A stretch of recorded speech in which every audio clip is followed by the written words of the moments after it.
ரகசிய பேசுக்கெல்லாம் ராத்திரி வாமா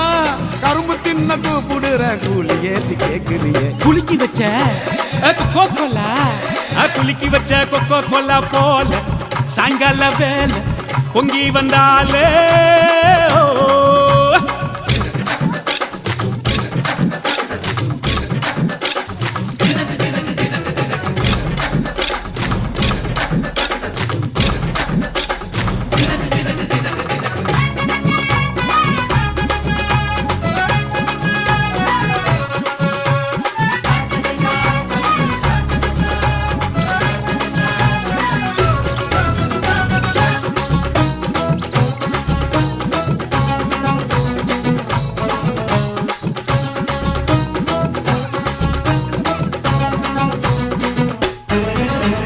பன்னீர் சோடா ஒன்ன உடைக்கட்டா உனக்கு சிக்கனும்